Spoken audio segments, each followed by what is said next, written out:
My name is Melody Ovenden, and we're here for a presentation and a discussion on a deeper dive into a playbook for nature-positive infrastructure development. So this is something that was launched a couple of months ago, where we had in the Road to Cali series that was headed by the environment team. This is a document that's been put together by FIDIC, AECOM, and WWF. And for Resilience Month, we thought that we would take the opportunity to have a discussion or do a little bit of a deeper dive into this as we talk about nature-based solutions and the need for them in our projects. But discussing tangible examples and having a look at it from, project concept to development to detailed engineering design to implementation. We thought this was a good opportunity to do this. Because in relation to our planet's livability, we have our two great challenges, climate change and biodiversity loss. But of course, we also need to acknowledge the existing challenges that we have with poverty, economic disparity, and the reality regarding the need for economic growth and development. And development is linked to growing public infrastructure, but the path to the stability, as we have seen over decades of development support, is in sustainable development and growth, which needs to be embedded in environmental sustainability. So let me introduce Sina Velioglu, Senior Procurement Specialist from PPFD, and Michel Oosterwegel, Environmental Manager for Boskalis, to present today and have a discussion on these two topics. Thank you. Handing over to Sina. Thank you, Melody. Welcome everybody and good afternoon, ladies and gentlemen. Well, it's an honor to be here today to discuss a topic which is very crucial for our future, nature positive infrastructure development. And I would like to share with you a bit on ADB's perspective and also a little bit on the procurement side of it. Well, as you all know, the Asian Development Bank has recently positioned itself as Asia and the Pacific's climate bank, with committing to invest $100 billion in climate finance by 2030. This is a significant move, and considering that developing Asia will need to invest $1.7 trillion per year in infrastructure until 2030 to maintain growth, tackle poverty, and respond to climate change. Thus, ADB's funding plays a crucial role in bridging the infrastructure investment gap, which is essential for sustainable development in the region. As ADB, as you know, we have already been giving a high level of importance to sustainability elements in our projects. In parallel to that, as a specialist from procurement department, I can say that our procurement methods, provisions, guidance notes, and mechanisms have been updated to cater for these sustainability requirements. For those who may not know, we have a sustainable procurement guidance note on our website, and I would encourage you to have a look at it if you haven't done so. This playbook is a comprehensive guide that aims to transform how we approach infrastructure projects to benefit both people and nature. It advocates for a proactive approach that integrates ecosystem viability, biodiversity, and climate goals into the very fabric of infrastructure design. Well, as you know, traditionally, infrastructure projects have focused on minimizing negative impacts. However, I believe we are now moving to a new phase where we should not only be thinking about reducing negative impacts, but to actively support and restoring ecosystems. The playbook is also multi-sectoral.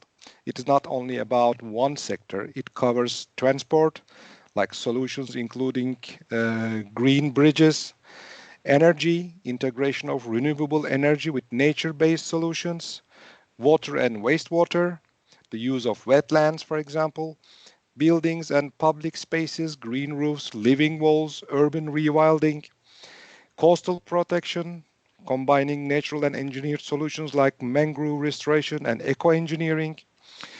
So all sectors in ADB can benefit from this playbook. We see three main benefits. One of them is biodiversity, creating, restoring, and connecting habitats. The second thing is carbon, reducing embodied carbon. and resilience, enhancing the ability of infrastructure to withstand and adapt to climate change and natural hazards. This playbook, in our view, provides various detailed solutions for both coastal and riverine and inland and urban settings. It includes numerous case studies that demonstrate the practical application of these solutions. These examples illustrate the benefits and challenges of implementing nature-positive infrastructure and provide valuable lessons for future projects. However, as we all know, all good things in life come together with their own challenges. In all our projects, we have been encouraging our borrowers to incorporate sustainability elements in their project designs. However, as you know, this is easier said than done.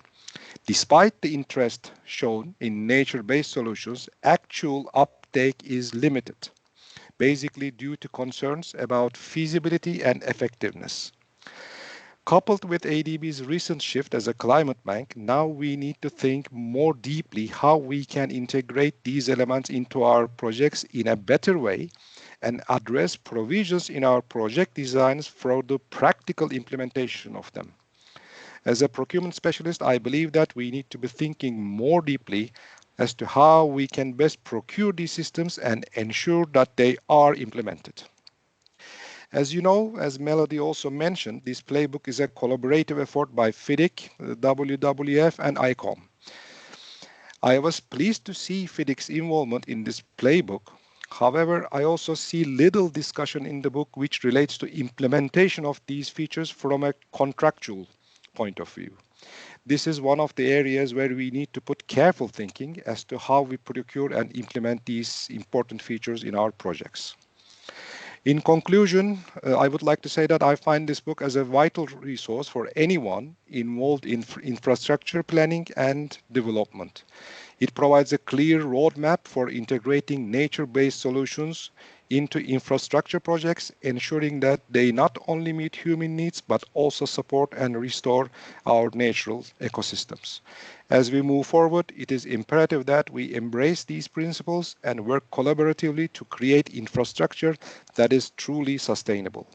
By doing so, we can build a future where both people and nature thrive. And now I'm very interested to hear real-life examples from Michel Oosterwegel. And my apologies if I mispronounced your name, Michel.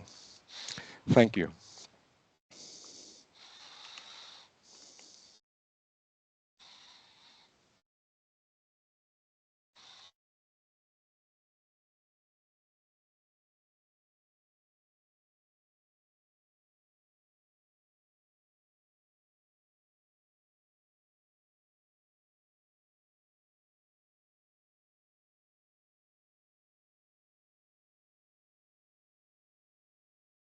Okay, I think it's working.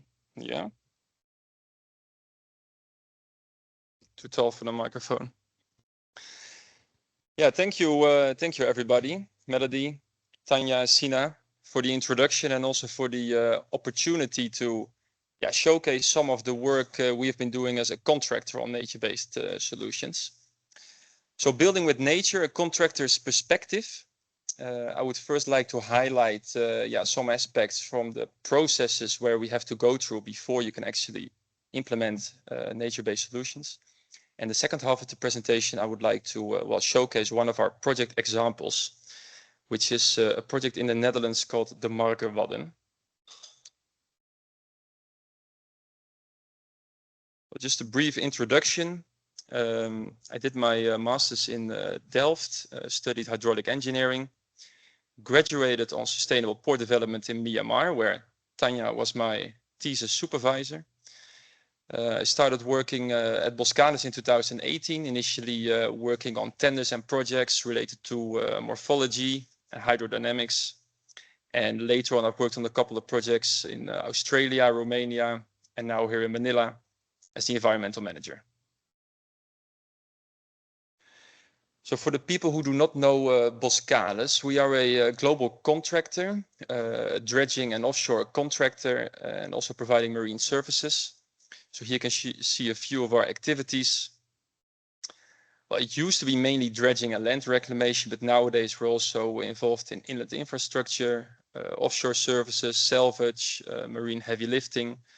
But this all needs to be done in a changing world where we have, well, rapid coastal urbanization. We see an increasing trade, supply and demand, and of course the energy transition where we also have to work in.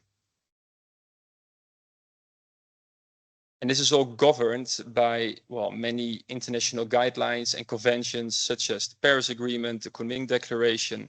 So this all governs the way in which we have to operate. But of course, one of the main drivers for implementing nature-based solutions and in the end nature positive infrastructure development is the global goal from nature from the Biodiversity Conference COP15, telling us that we have to operate nature positive by 2030. So basically that means that by 2030 we should have more nature than we had in 2020, and after 2030 continuously increasing the nature.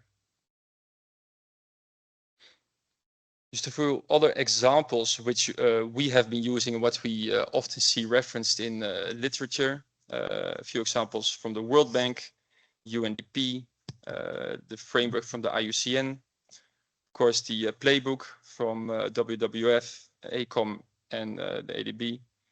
And I've also incorporated a nature-based solutions for climate change adaptation and disaster risk management guidelines from the ADB, which was released, I think, 2 years ago.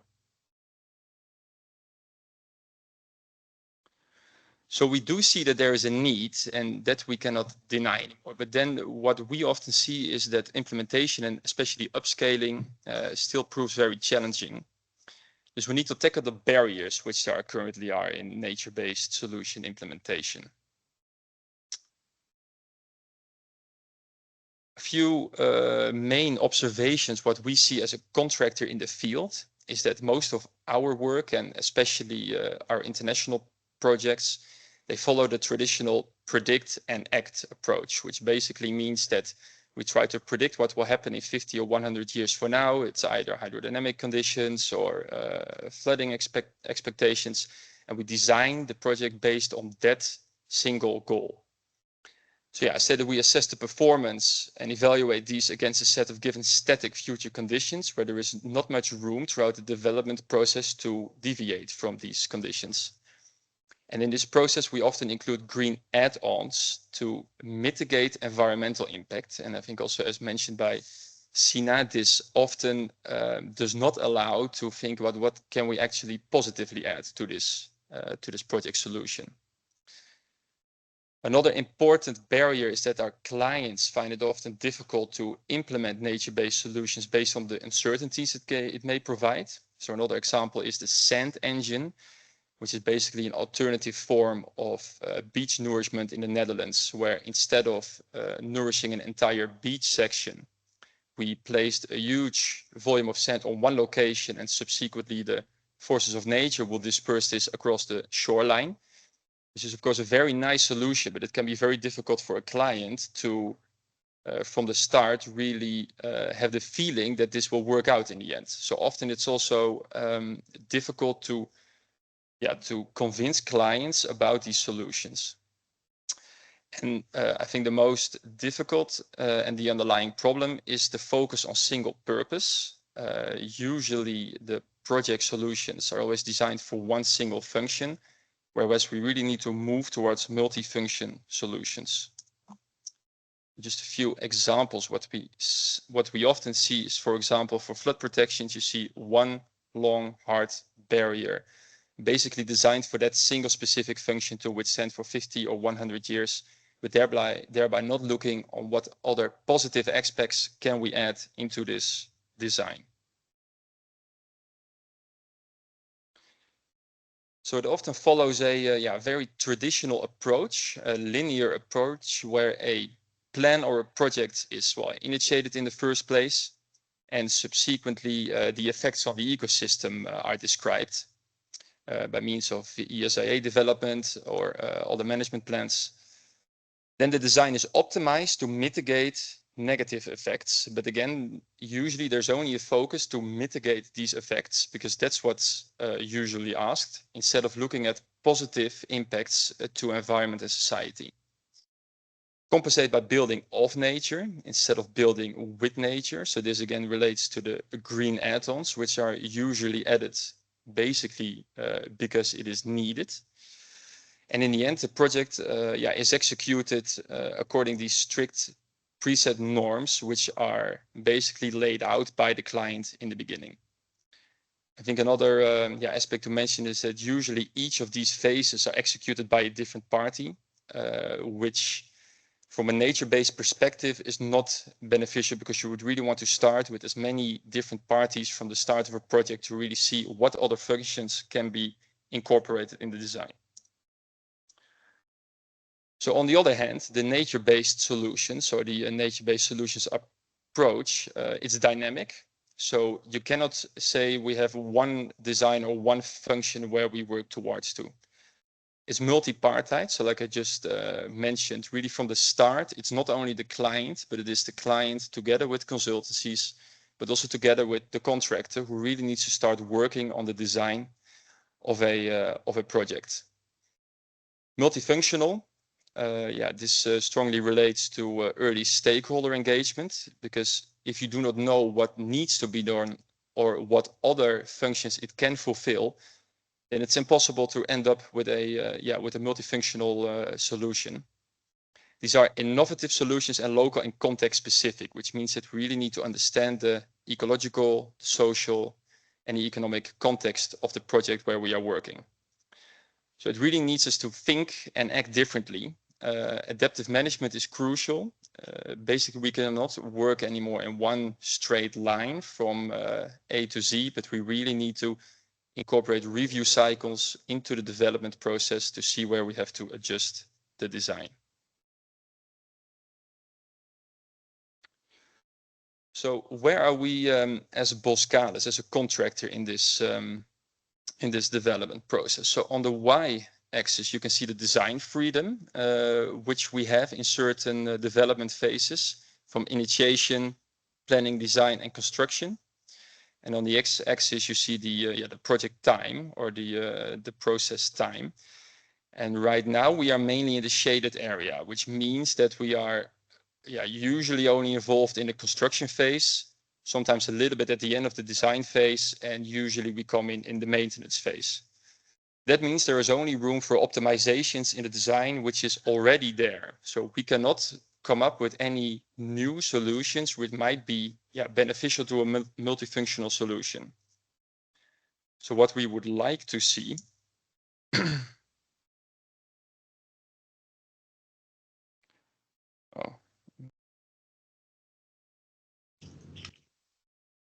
is that we shifted more towards the left side, to the initiation phase. So the example I will also show later, we were really involved from, So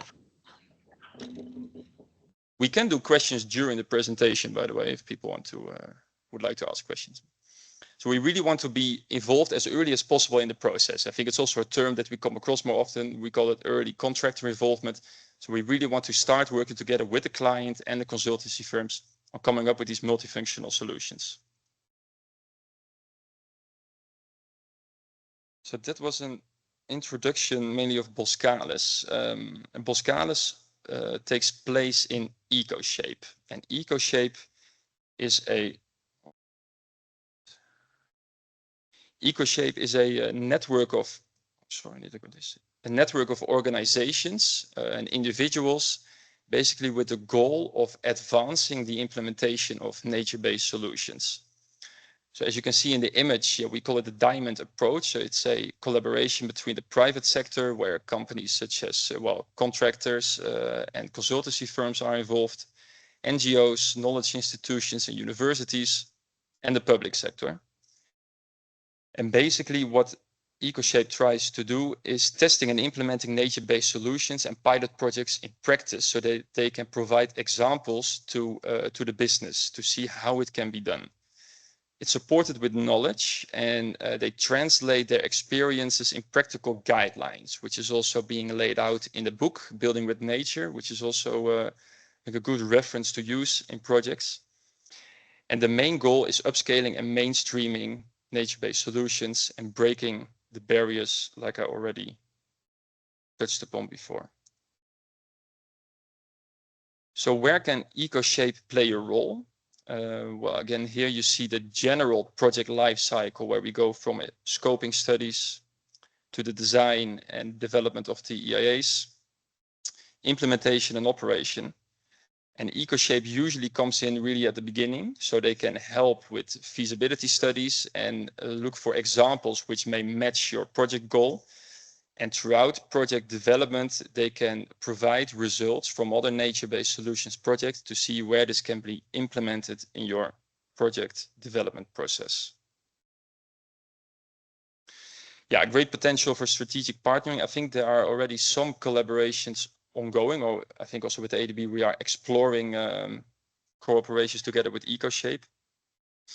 And especially the work they have done on pilot projects that can be really helpful to really see which aspects can we include in future projects. I would like to touch upon a few barriers, but not for too long. I think the main barriers are pretty widespread known, also within the main organizations working with nature-based solutions. So if you look at the governance and institutional barriers, often what we see is lack of a productive governance structure, which really allows for the implementation of nature-based solutions.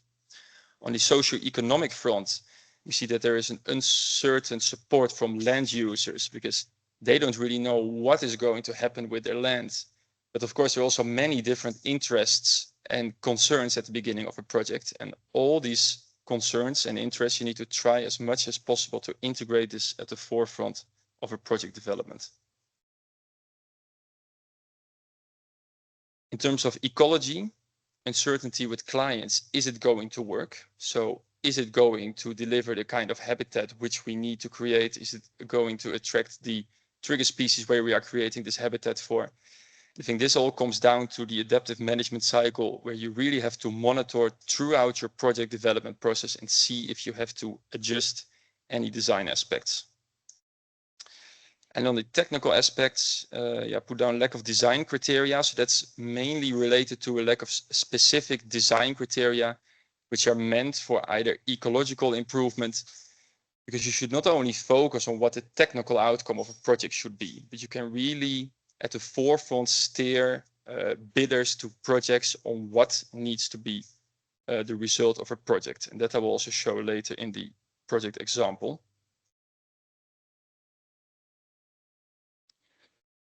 Well, so those were the main barriers we see.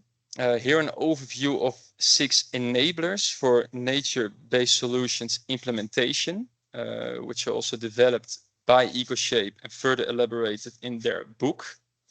So technology and system knowledge, and basically this means that we need a large-scale system analysis. So we not only need to understand the physical system, but especially also the ecological and the social system we are operating in.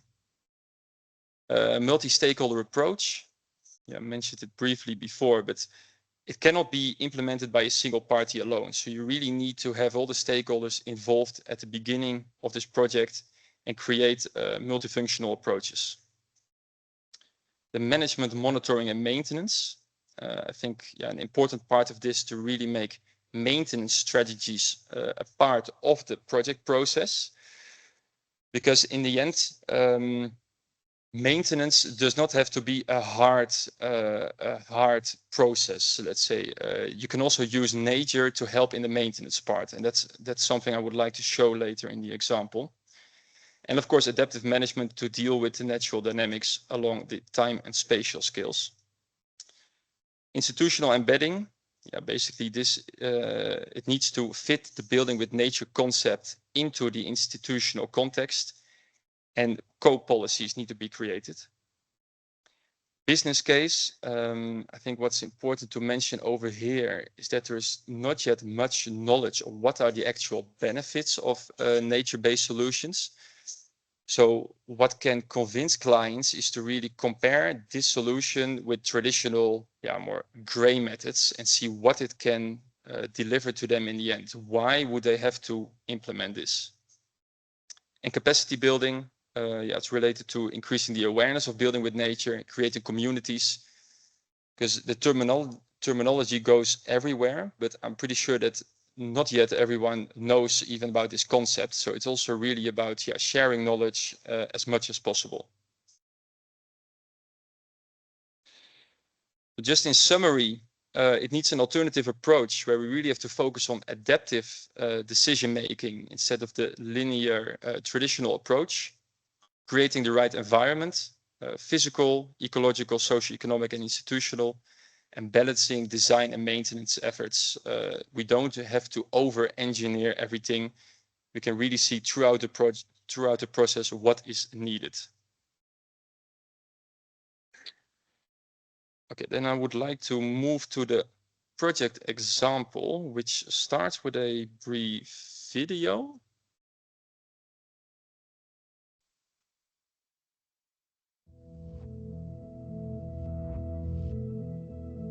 With the creation of the Marker Wadden, Boskalis has carried out one of the largest environmental restoration projects in Europe.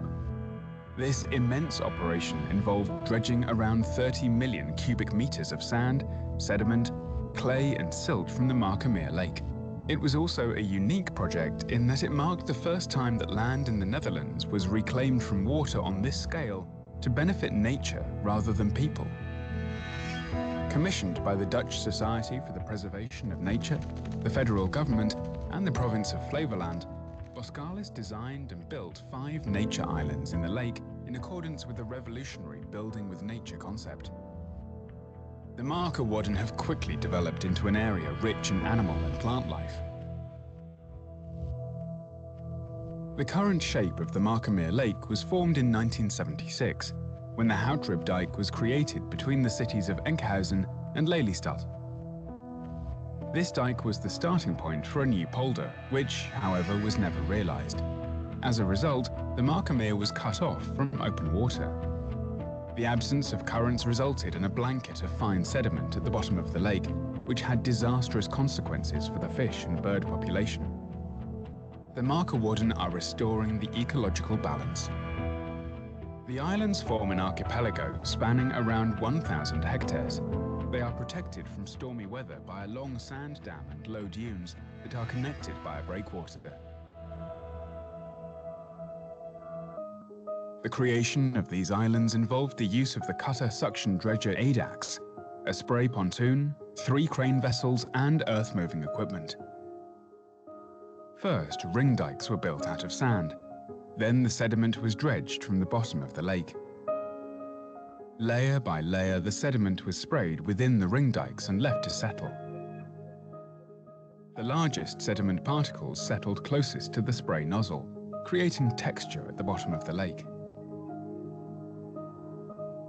Sand hills were built in the water at the back of the islands, and rows of stakes were placed in the lake bed.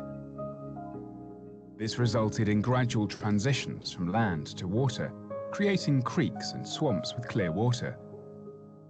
The ideal environment for aquatic plants to flourish and for fish to spawn.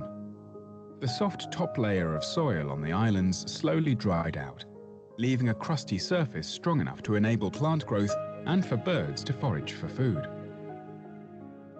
The largest island measures 250 hectares and features a 700-meter-long beach.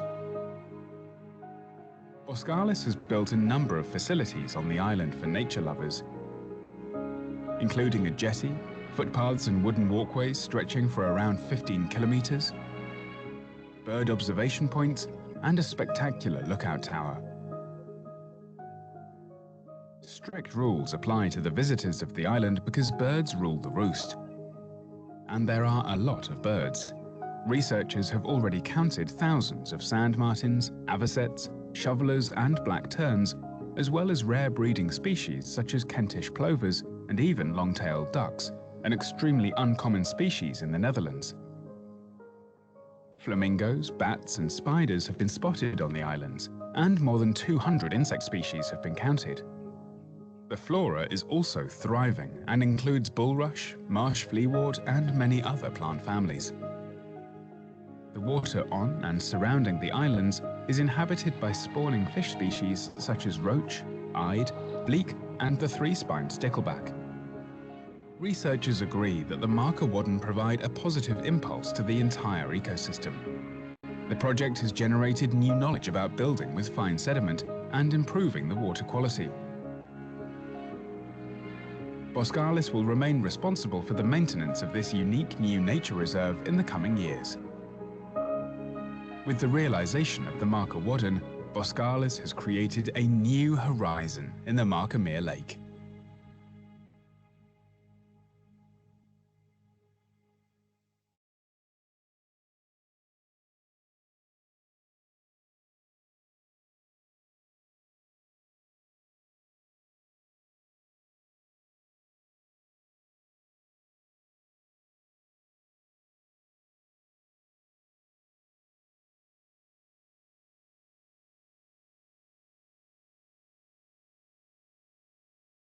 Thank you.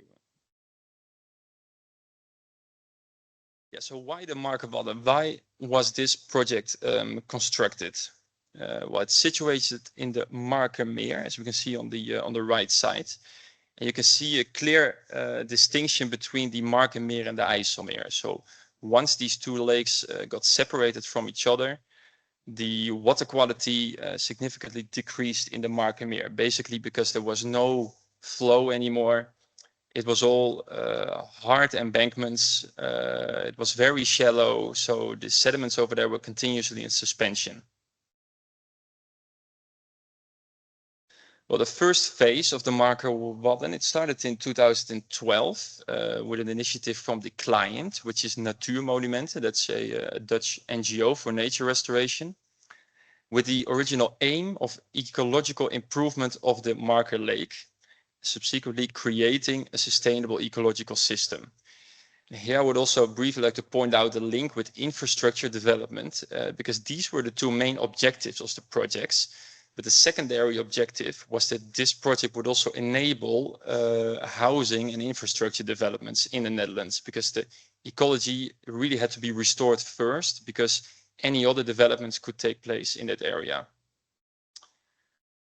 So a solution, well, also the final solution was constructing islands made out of silt and clay from the marker lake itself for nature and habitat development, and natural sandy shores and lee areas for deposition of sediments.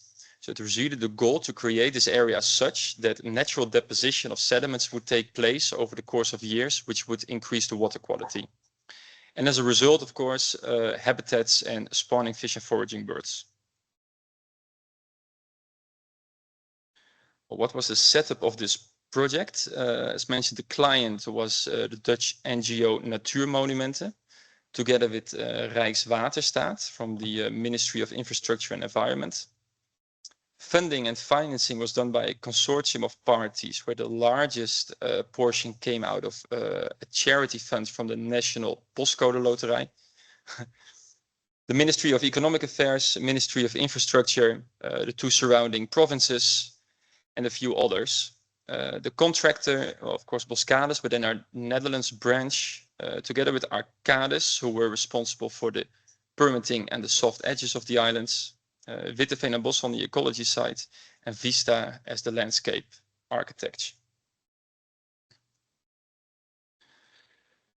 I spoke with a few colleagues who were involved in the development of this project, and also asked them what was the real success factor of the implementation of this project. Why was this project able to develop as it is? And they said that the main factor was really how the client created the importance and how they showed that importance to the bidding parties. So in the Netherlands, we often work with quality criteria. A tender is not only awarded based on price, but really on quality aspects. So in this specific case, there were 4 criteria which the client put forward: size of created area, environmental values, risk management, and dealing with uncertainties around building with mud or building with unsuitables, because basically you try to build islands out of mud, which you usually would not do. But especially the first 2 criteria, so the size of the created area and the environmental values, really helped this project make it a success, because we did not have to put in a price. The client said, this is a fixed price, but we want you to show how can you create as much nature as possible. So in the end, the party who created most hectares with this given fixed price would be awarded this project. I think the second one, environmental values, was it should not only focus on the two main objectives. So it's not, of course, only about the ecological improvement or the habitat development, but we can do so much more with this area. But also, what can we do for tourism? What can we do for local flora? So besides the main functions, we could make a proposal on what else can we do with this area. One of the other success factors was the fact that not a traditional engineering company was in the lead, but really the landscape architect. So the design was really made based on the ecological boundary conditions. So we said these need to be the levels of the islands to be able to create suitable habitat. So first, the design was made based on ecology, and after that, the engineering came in and saw how can we actually protect these sandy areas. Open to nature, the islands were aligned and designed such that it would enable a natural deposition of sediments. So basically, water would flow in from the backside, would be guided through all these channels, and then would be deposited on the gradients. Well, there was limited protection. There was a small area or a short area at the western part which was protected by rocks, but all the other areas were only protected by sandy beaches, and of course a small breakwater for the marina. Only 1 out of 5 islands is accessible for people, because in the end it's really about creating habitat.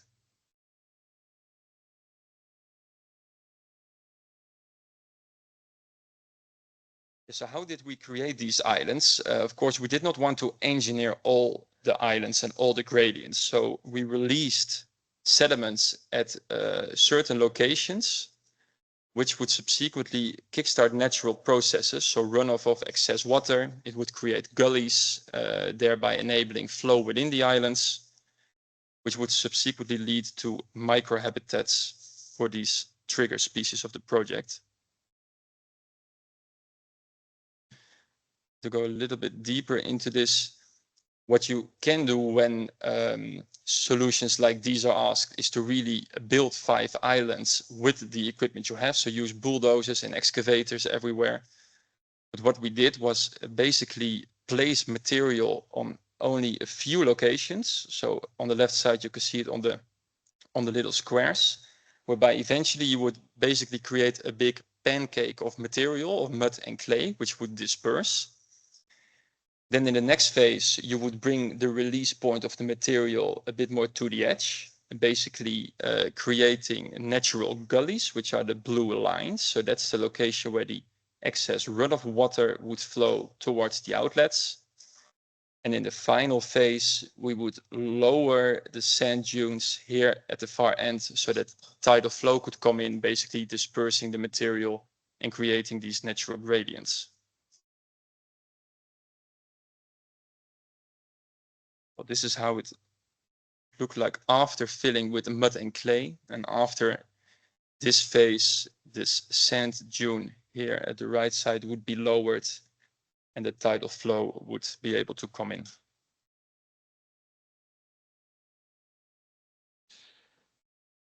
And then I would like to point out one example which we applied here, because we always hear the adaptive management cycle, but how can you actually implement it in a situation like this? I think the key message over here is that this is the tool or the process which can be used if clients are really concerned about uncertainty. And then it's really a main message is that you cannot predict everything. So you really need to monitor and evaluate to see if there's anything you need to change into your design. So one issue which came up during monitoring of one of these components. So on the y-axis, we see the height of the islands, so the levels of the islands, and on the x-axis, we see the time of the consolidation time. So initially, we would predict. What's also important to mention is you see these 2 dashed lines over here: requirement max and requirement minimum. These were the minimum and maximum levels where we had to build the islands in between in order to create suitable foraging grounds for the wading and the roosting birds. So initially we would predict that the consolidation would be well within these lines, 15 months after the handover of the project, but also well beyond. Because in the end, we were responsible for maintenance up to 2030. So we also want to create a situation where you don't have to focus on maintenance for too long. But then we found during monitoring that the consolidation was way faster than expected, which led to the following dashed line, and which would cause that the levels of the islands would be below the minimum requirement 15 months after handover. Basically, that meant that pretty early in the process, we could find that certain islands needed a certain volume of additional material in order to come up at the right level at the end. So it's maybe a simple technical example, but this is really to show how this adaptive management cycle can work, and that you should not take everything for granted, but really monitor, see what's happening. Are we still aligned for the end goal? Yeah, and then adjust where necessary. So after construction and after the handover and a long consolidation period, so that crust formation would take place, flora could spawn, and birds could start to forage on these areas. Well, development of creeks, pools, and micro habitats. We lowered all the sand dunes, basically to enable more tidal inflow and more opportunities for the sediments to deposit. Yeah, and shaping of the area. So making pathways, there is a hiking trail, there are bird observation towers, there is a marina. People can really visit the island for various functions.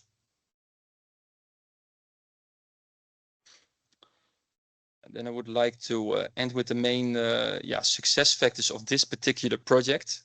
I think all the colleagues I spoke to said it was really the way the client had set the boundaries of this project. So from the start, they really said the focus should be on ecology, and that's where we want the money to go. So that's how they set up this criteria, make as much nature as possible for a fixed price. They also really try to avoid any contract variations or long contractual processes, because they say it will only cost more money, and we really want to stick everything to the nature side of this. Multifunctionality, that was also one of their main criteria. And I think, putting value to this at the beginning really triggers bidding parties to come up with innovative ideas. And the multi-party project team from the start. So it was not only the client, but immediately from the start, we were involved, the consultant was involved. Yeah, and like I said, the ecology was leading in the design phase. Collaboration. I heard there was very open communication, and important factor was regular project updates and lessons learned. They really did this on a regular basis, and this enabled them to really adjust the design and adjust the end goal where possible or where needed. And it's maybe difficult to explain, but they all said there was a mutual feeling of trust within the parties in the consortium. And that's not something you can have immediately from the beginning, but that really caused that nobody was hiding anything from the project team. People were willing to work outside of their scope. So everyone was really working towards the same end goal. Yeah, the ecological boundary conditions that those were really the basis of the design. So it was never the intention you have to build 5 islands. It was really just the intention, improve the ecological quality of the Mark Lake and create habitat. And positive and regular media attention and knowledge sharing. I think these kind of solutions will only work if you have support, support from governments, but also support from, in the end, the taxpayers, because these are also projects which are partly funded by tax money. So in the end, it's really important to show the people what you are doing and why you are doing these kind of solutions instead of the more traditional solutions. That was what I would like to share with you. Is this the end of the session, or?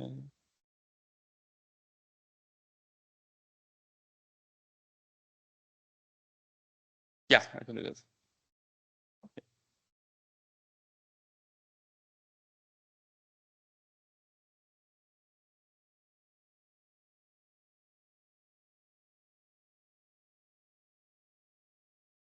Thank you so much both for the presentation that was made today. Please have a seat, and we're hoping that we can receive some questions, those online and also in the room. But perhaps before we start, maybe we can ask Sina to share some thoughts on the presentation and seeing how it can fit within our operations and projects and programs. Thank you, Melody. So I was planning for myself to ask some questions to Michel, but I found some of the answers in the presentation, which are very important, I think. So I'm a procurement specialist, and when you see these very nice solutions, you immediately think how I can incorporate these in my project. How can I make it happen? Talking about this is very good, but making it happen is not as easy as we can talk it about. So Michel already mentioned the difficulties. That he mentioned one very important thing: involvement from multi parties from the start. So our traditional approach, we first identify a indicative budget for a project, and then we hire some consultants. They come and do feasibility. They go. Somebody else comes, makes detailed design, and then you make a tender. And then contractors come who doesn't know anything about the history, bids for that within a month, within a 2 months time, and then you end up with a project. This setup is very different to what MDBs are doing, including ADB, World Bank. So I think that's a very, very important point. So first, I'm talking to myself, to my own department, with that we have to start thinking more innovative ways. Maybe we call it, at King's College, I've done construction law. We had collaborative procurement and early contractor involvement.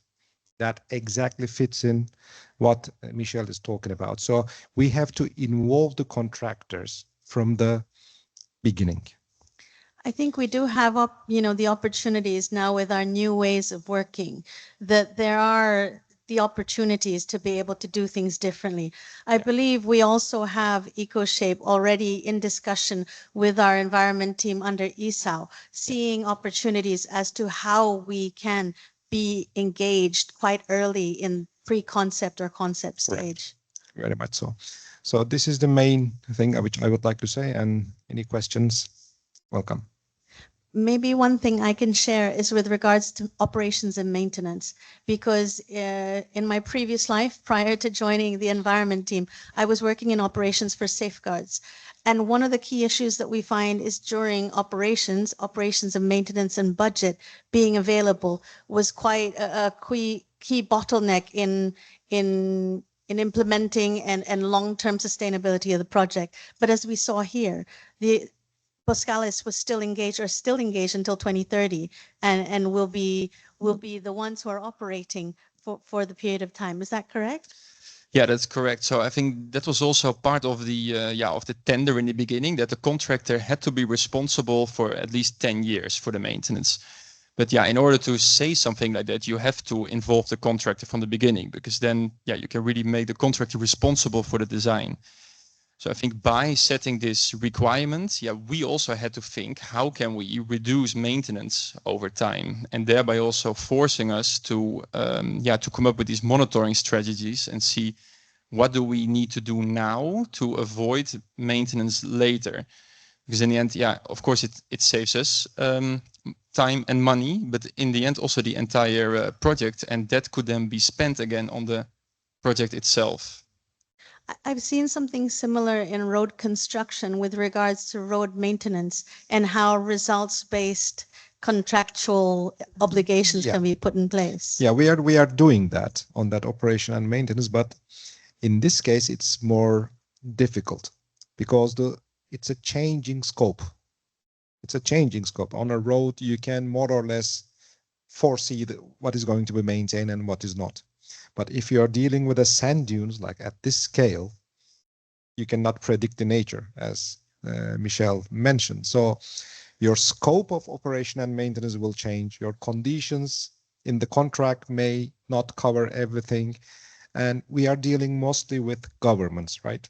And we are mostly dealing with government officers, and they like foreseeability. They like certainty. They take approvals from their governments. Maybe it's relatively easier in Netherlands, but not in every developing member country with scarce resources. You cannot tell them, I'm starting a project with 100 million, but you may end up with 500 million. Right? Correct. Though in private sector, we do see that. Yeah. So that is one of the difficulties. We need to think, and we need strong willpower from the government side to support these, good practices. I think we have a lot of opportunity in the coming years, especially next year being the midpoint of 2030.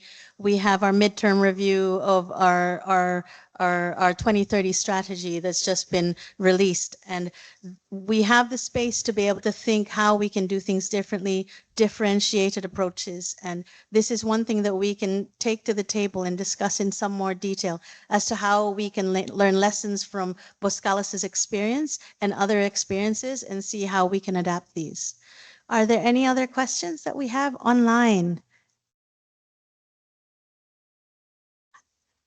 Good afternoon, Karma. Hi, sorry I'm not there, though I'm in the building. Fascinating presentation. Thank you so much. So I think this is kind of relating to the point about developing countries, scarce resources. And of course, what you shared was in the Netherlands. And so in our team, Ming, we're all in the same team. We are trying to have more such kind of projects like nature positive projects. And of course, making this kind of investment, there should be some return, and there should be some benefit, and particularly in the developing country context. So I was curious to know whether this was a consideration or whether it was just, this project was just implemented for the sake of improving nature and returns on, the costs that went into constructing the islands and all, whether that was a factor or not. Because this is something where we are trying to promote in our member countries, but then of course the issue is always what is the return on the investment. So just wanted to understand from that angle. Thank you. Yeah, I understand. Thanks for the question. So the main objective of this project was really the ecological enhancement and creating habitat. But a secondary objective, it was maybe not so much to really come up with a return of investment, but it was a way of enabling local housing and other infrastructural developments. So in some way, it can also be seen as a compensation project, which we also often see in other countries. Basically, more and more international standards also tell us that we have to compensate or offset certain nature destruction. So there was no real intended return on investment, but if this would not have been done in the future, the Dutch government would get stuck at a certain point with other developments, which indirectly has to do with a certain return of investment. No, thank you for that. I mean, we do also, when we look at our projects and how land value will improve if you have better public infrastructure. And these are one of the discussions that we do have when we're in project preparation and development of the different types of infrastructure that's provided. But perhaps one additional thing to share is looking at the global commitments that our countries, our DMCs have signed up for, and understanding where they're at with answering to these commitments. We can align the global commitments, SDGs, and the Global Biodiversity Framework, and seeing where it aligns with the sectors that we work in, so that if, for example, a waste management project is put in place and it addresses marine pollution, then they're able to answer against their GBF commitments. Yeah. Do we have any other? One further question, or is our time? Are we over time? One last question from the floor. Tanya? It's such a clear story. Maybe Tanya heard it many times before. I don't know. No, so She asked her questions in the thesis. Yes, many of them. Yeah. we have time for one last question. We have one more on screen online. Thank you. Hi, good afternoon, everyone. My name is Kin Chan. I'm from the Indonesian Resident Mission, but I actually came from the Office of Public-Private Partnerships, so a bit of private sector perspectives. What I would like to ask is actually, I think it's reference to adaptive management. I wanted to understand how adaptive management was kind of integrated into the contract between Boskalis and the client, especially in the example you showed that there was, monitoring and then a need to adjust and top up the land to get it to the right level. How was that kind of integrated in the contract? Was that a shared risk, or was that something that was provisioned, or did Boskalis take the risk in terms of that additional cost? Just want to check that. Thank you. Yeah, thanks. I must say I don't know all the contractual details, so I can get some more details on this from my colleagues. But this was not something which was being accounted for by the client, obviously. So this was really, ourselves taking the risk, because in the end, it has to do with a certain, or flaw in the design. But that's also the risk we took. I mean, we had to come up with these minimum and maximum requirements at the end. How you do it, it's then up to you. But if we see throughout the line that it has to be changed, that's really our own risk, because I do know that for this specific aspect, there was no contract variation or a variation order written, because it was always also really the goal from the client, which I can imagine. I think basically every client would want that, to avoid these kind of discussions as much as possible, to spend majority of the contract price on the nature itself. So in the end, this was really our own risk taking. Great, thank you so much. Well, thank you so much, everyone, for joining today. And thank you, Sina and Michel, for your presence today and sharing this. We see the potential of nature-based solutions to complement or even replace great infrastructure is present. But we need a fundamental shift ourselves on how our infrastructure projects are conceptualized, designed, and constructed. And the vision is a resilient and sustainable Asia-Pacific, where our projects and programs contribute to climate mitigation, adaptation, and economic prosperity for future generations. So now we need to turn our ambition into action. Thank you so much for joining today. Thank you. Thank you. Thank you. Thank you.